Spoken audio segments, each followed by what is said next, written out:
Brought to you by MetaJuice. Hello, welcome to Blockchain in the Metaverse. I'm your host, Futurist Amelia Kallman. For those of you who know me, you know that while I love to talk about the fantastic opportunities new technologies offer us, I also like to talk about the risks. I believe that if we identify and talk about risks early, it's a really positive thing because it means that we still have time to act. Right now, we are making a lot of pivotal decisions that are going to impact the future of the metaverse. And we need to make sure that we are implementing designs and strategies today that are safe, accessible, and inclusive of everyone. One of the risks with the metaverse is the potential for it to create more inequality. For instance, we saw what happened during the pandemic to kids who didn't have access to home computers or the internet falling behind. Will people who have access to XR technologies and 5G have an advantage over those who don't? Also, just in its very complex nature, things like blockchain and Web3 can feel quite exclusive and elitist to people who aren't in this technology world because these are really high concepts to wrap our heads around. I talk about this stuff for a living, and I'm still wrapping my head around it.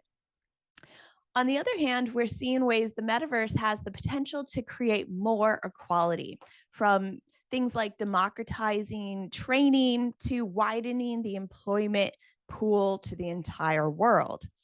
We're seeing people create entire industries in the metaverse from scratch, out of nothing.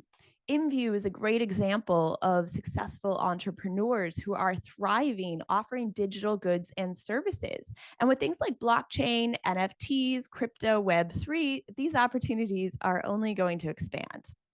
We also know that immersive technologies have the power to forever change people's perspectives and opinions through emotionally impactful experiences. PwC have created the immersive virtual reality experience In My Shoes that raises awareness around workplace discrimination.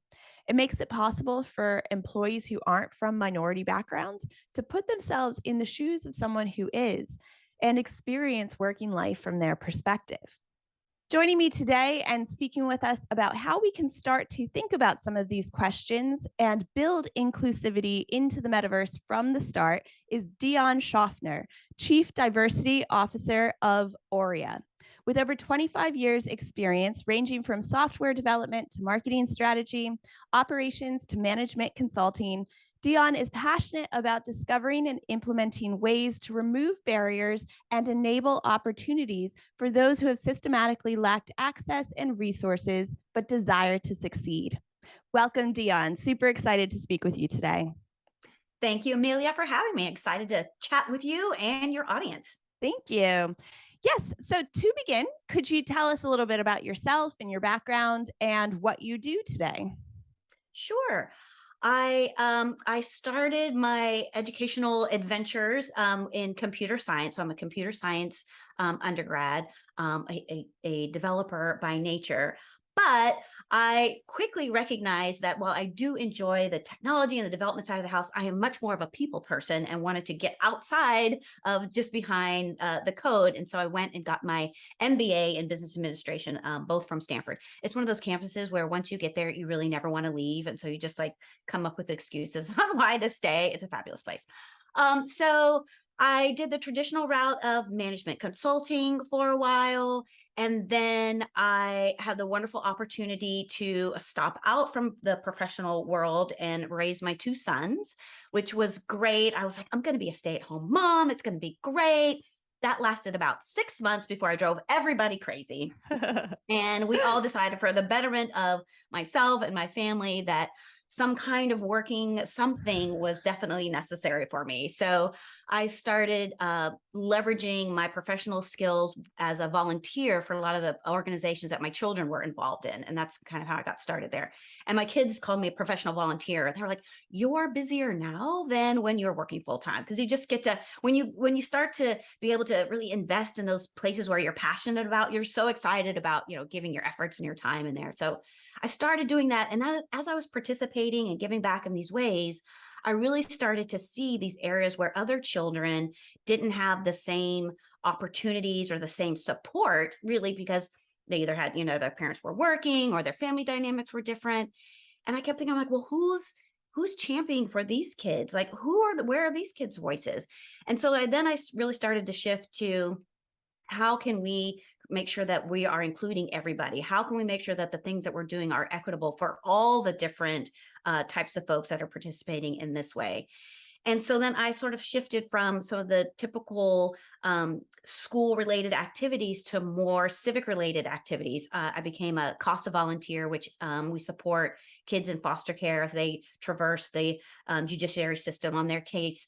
I'm a board member on Foster Village, which brings together outside organizations to support these foster kids. Because I was thinking, I'm like, we're going through the college application process, we're opening bank accounts. Like, who is doing that for these kids, right? And if you don't have that experience in your family or in the history, who are making those things? So how can we impact this next generation into sort of moving forward? And so I became an accidental activist. And next thing I know, I'm talking at school boards, trying to get the hair codes changed so that we can remove hair discrimination. And then I started getting involved in my local level. And so I really kind of slid into diversity, equity, inclusion just by the things that I was doing some sort of from my passion. And so I have then since sort of evolved on that side of the house. So I like that I approach it from a different perspective. I didn't grow up through the HR channels, but I came kind of from parenting and from the professional side. And so I bring a little different voice to the conversation, which I think is great to sort of help us move forward. Absolutely. No, and I love that. I often find that people who don't kind of take direct paths into what they're doing today have the most to offer. So that's it. That's a great story. So thank you for sharing that with me. So I want to start with something that's going to sound like a really simple question, but we all have our own definitions, and I want to make sure that we're all on the same page. What does inclusion mean to you? Inclusion means to me is creating equitable opportunities for a diverse group of folks to participate and have the opportunities to be successful. Okay, and then my follow-up question is, what does inclusion in the metaverse mean to you? What does it look like, and is it something we can measure? Yes, the interesting thing I find about the metaverse, and that we're on sort of the beginning moments of that, is that we have the opportunity to recreate, to redesign with inclusion intentionally up front. If we look at our professional organizations, our companies, our organizations, they have, centuries of systems that have been put in place that have worked really well for a particular group of folks, right? And so what we have to be careful is, as we move to the metaverse, is not just, okay, we're going to move everything from in real life, we're just going to make it happen in the metaverse, because we will bring with us all of those systemic biases that will just, again, benefit just one particular group. So the wonderful thing about the metaverse is, as we're designing, we're like, okay, even when we think about you see it in like emoticons, right? It used to be, here's the one skin color, and now we're like, oh, we should have more. You're like, here's an easy fix, right? So things like that we're able to start including those things from the get-go. So I really like that it's an emerging sort of technology. And so we really have the opportunity to stop, take a pause, and say, okay, just because this is the way it was in real life, is this best serving all of our constituents? Have we thought about all the different voices? And we can stop and make sure that we have all of those folks in the room as we discover and build it. Like, I don't think we have it figured out yet. There isn't one specific answer. And I think a lot of organizations are recognizing that they need to design with inclusivity. And so they're asking great questions. They're asking things like, beyond just accessibility for visually impaired, like, what are we doing for hearing impaired? What are we doing for your mobility impaired? Like, how are we incorporating all of those elements into this space? And let's create it in a way from the beginning that kind of works for everyone. So it's this great discovery and creative opportunity where we can really sort of flex what we know now, because we've uncovered a lot of things about, biases and discrimination and barriers that have existed. And so let's use that knowledge that we have gained through hard gained. We have learned the hard ways on a lot of these things. How can we take that knowledge now and use it to make a better place for everyone in the metaverse? I absolutely agree. And I have a lot of faith that we are going to be able to achieve it, because I look at some of the things that, you know, gamers and Gen Z are already doing in these spaces. And it does feel like a more inclusive place already. You see this with body positivity and things like that, and the range of options that people have to kind of design themselves. So I think it is kind of encouraging. And on that note, are there any kind of specific tools or best practices or tips that you would recommend for people or companies who are working to design inclusivity into their virtual spaces? I think the first piece is to make sure that you are incorporating the voices in the design process. So even as you go in, take the pause and look around the room.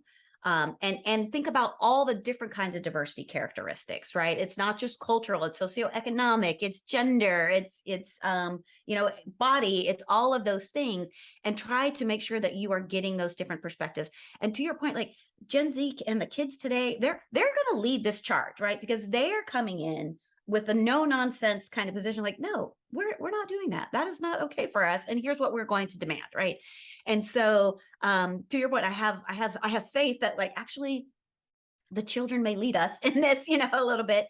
And if we just kind of lean in and listen, but I think that's one of the first things is, and when I talk about inclusion, the first piece of that is the educate piece, is that's really understanding the history and the experiences of the different groups and how that affects how they are participating in your organization, in the space, because they're coming in with these lived experiences that inform how they're going to react, right? So you want to make sure that you're trying to incorporate that learning and that history.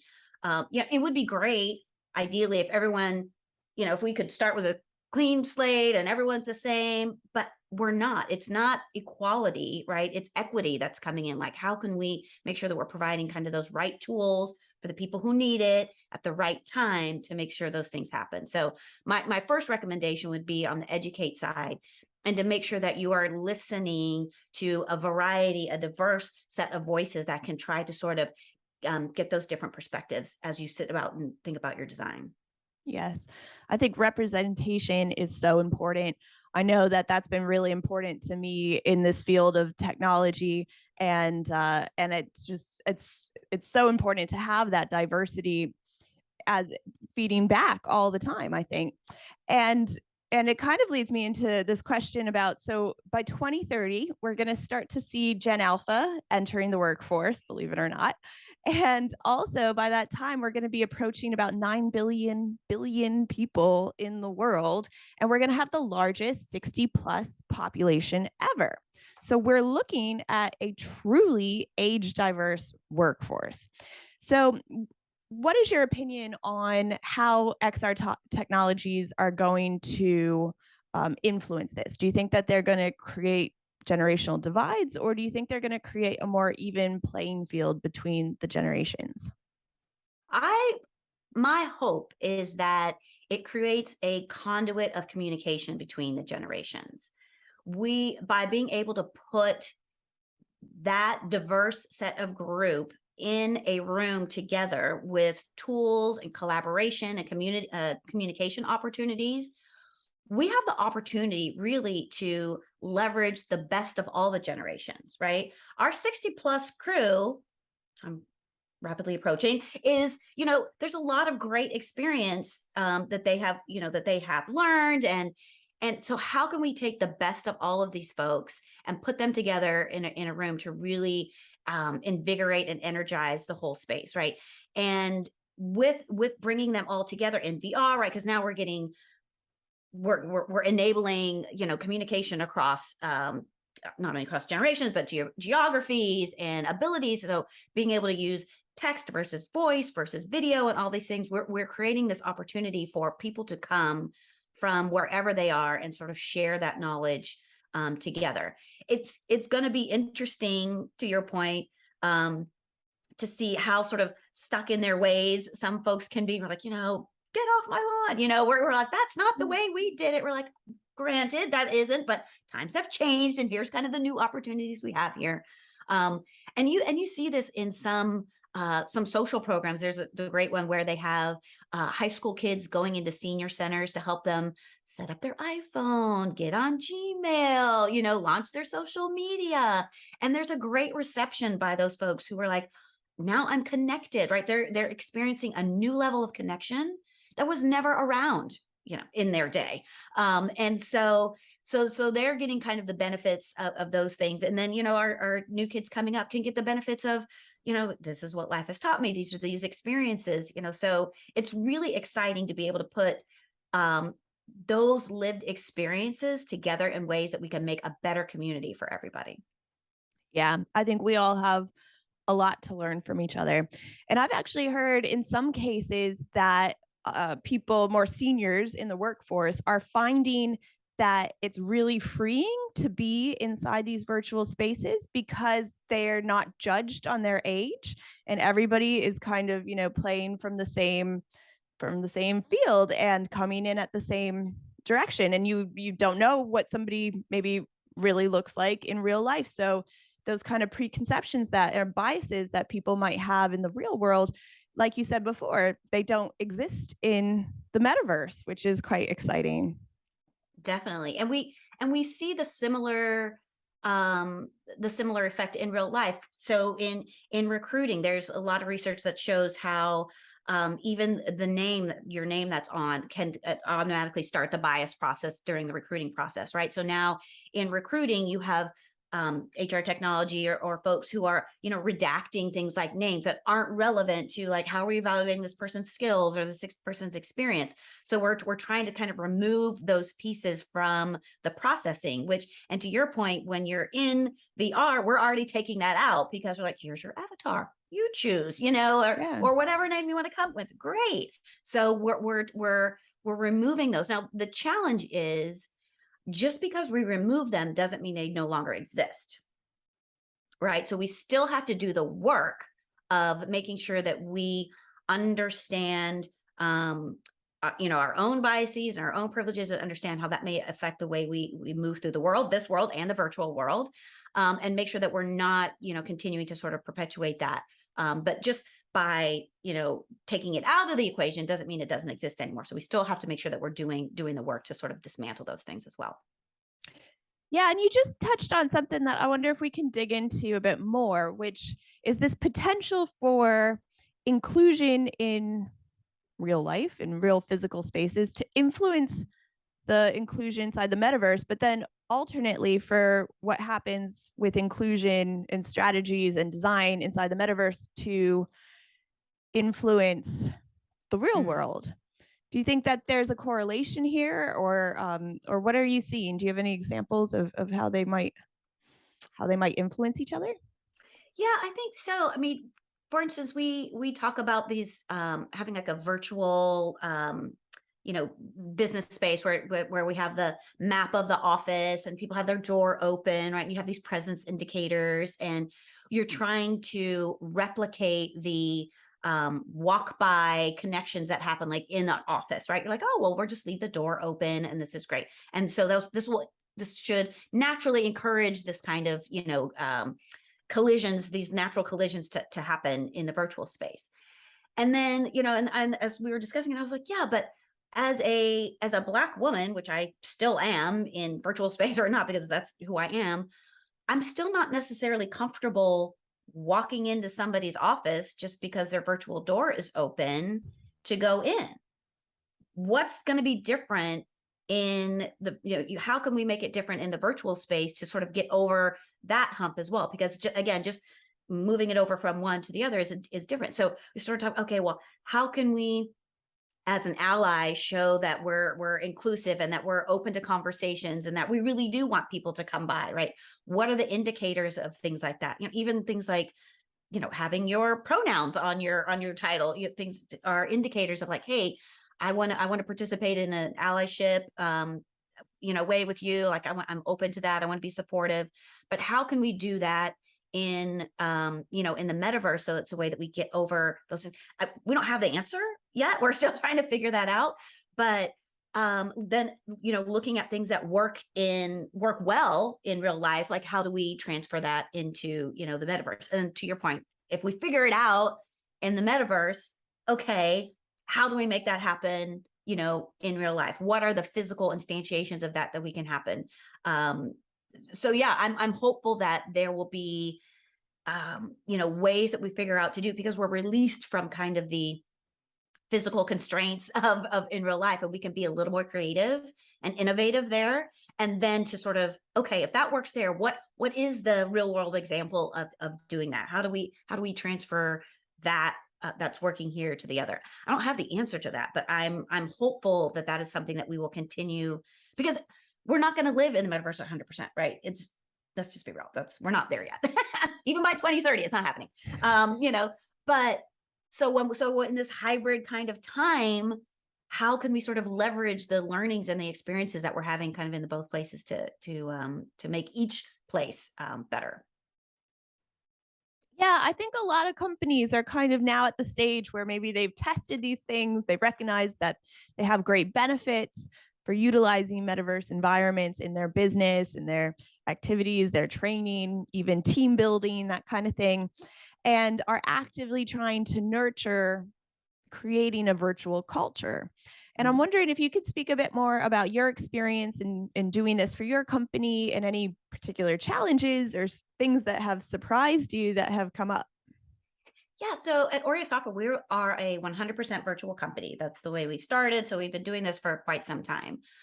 And the biggest lever I think that is helpful for us is that this is how we start, right? These are the expectations going in. So we have a expectation that you're going to be on camera for the most part. Like that's just going in, right? And so I know during the pandemic, there were everyone was like, Zoom heavy. And then we're like, Zoom fatigue, right? Because this wasn't necessarily a opt-in working environment, right? It just sort of was thrust upon people.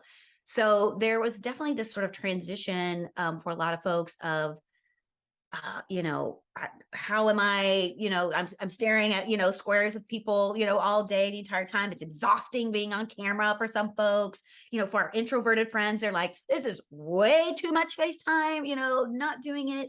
And so how to sort of manage those expectations. So you've seen organizations go, from, in real life, 100% virtual. So they're on Zoom all the time, to now sort of dialing it back and saying, okay, which meetings do we absolutely have to be on video for? What makes sense? So we really start to dig into how are we working, and what are the ways in which being virtual and being on camera, or as we extend that out, being in the virtual space, are best used, right? We talk about collaboration, making connections. So really defining the work that we do and how we do it, and then using the appropriate tool for that moment, right? And you love the the meetings, even the Zoom calls are like, this could have been an email, right? You're like, so okay, so let's like really think through, like, are we just trying to one-way communication, or is this a discussion that maybe is better served in this kind of environment, or should we just send an email? And so really taking the moment to dig into, what are we trying to communicate? What are we trying to get out of this particular work moment, this exchange, and then using the appropriate technology that's going to support that in the best way. And so, for us at Aurea, we do a lot of our collaboration meetings. Obviously, we're online, but there's a lot of individual work that is, sort of streamlined. We share documents and make comments on documents, or you don't have to do that kind of in person. And so that helps us have that good balance between how much screen time we are enduring, versus how much collaboration we can just do with our collaboration tools by themselves. So I think it's part of it is the culture, and really digging in and designing the work you do, and understanding what's going to be the best set of tools and technology to kind of support that particular piece of work. Yeah, I love that. And I'm glad you mentioned introvert and extrovert, because I consider myself an introvert, even though I have an extrovert kind of persona that I put on. And I find things like oversharing on social media or all this kind of stuff really uncomfortable and unnatural for me. And I think there's an opportunity for technology either to like help people who are introverted to get over those kind of barriers that we might feel, or also to reinforce that. And I'm wondering if you just have any more insight around that introvert extrovert kind of area of design.